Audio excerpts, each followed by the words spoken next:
And bigger picture is doing it at the highest level is how you differentiate yourself. Patients will pay a premium for a good outcome. Yeah. So if you're not investing in your education, going to things like Blueprint, for example, you're not learning from other peers and colleagues, you're not cracking open a textbook that's got dust settling on it because you want to learn that extra treatment, you're not going to actually be able to excel. If you treat it like a commodity and there's just Botox, oh, it's just Botox, when I hear someone say that, I think to myself, wow, you've really diminished the value of this treatment. I think we all recognize that on the spectrum of the aesthetic treatments we do, Botox theoretically is probably one of the simpler things we can do. Although we certainly can hurt someone with it, most people just say, okay, it's just Botox. I look at that in the opposite way. You're telling me that you've minimized or diminished the value of taking something that used to be potentially lethal, that is a neurotoxin, that's a purified version of a neurotoxin. You're taking it with a needle and you're sticking it by someone's eye. And you mean to tell me that's just a quick procedure? I think you're totally downgrading your value or the patient's value or the treatment value by looking at it in that capacity.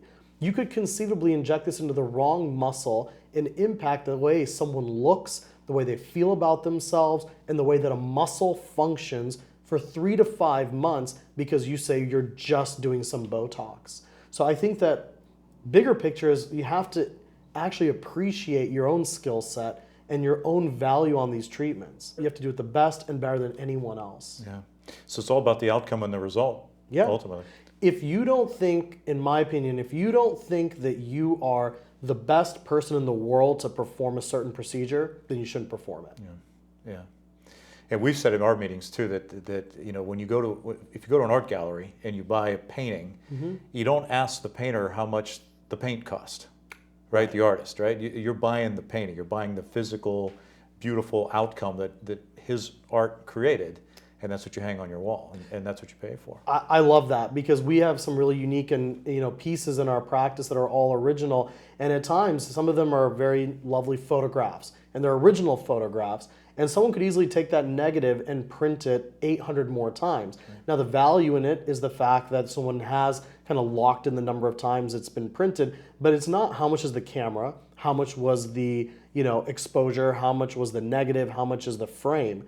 It's what did it take to capture an image that no one else in the history of mankind has captured.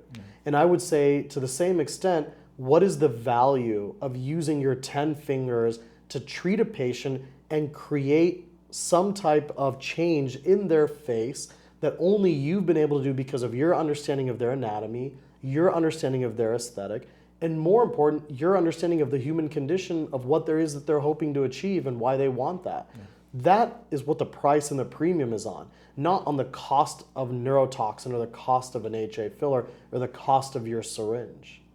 What you're describing there is a transformation, right? The transformation, that's actually one of the newer economies right now, is the actual transformation economy, moving away from just experience, but actually the experience causing some type of transformation. Who better to do a transformational type of thing than a plastic surgeon or a cosmetic dermatologist?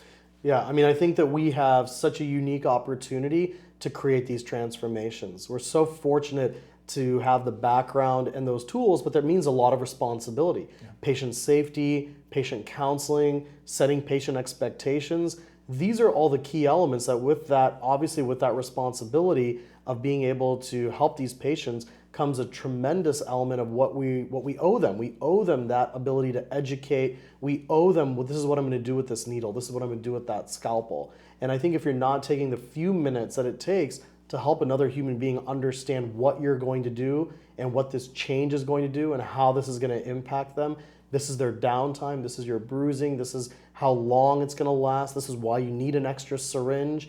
All of those things ultimately matter, and you have to eat, breathe, and live it. You have to want to transform them. Yeah.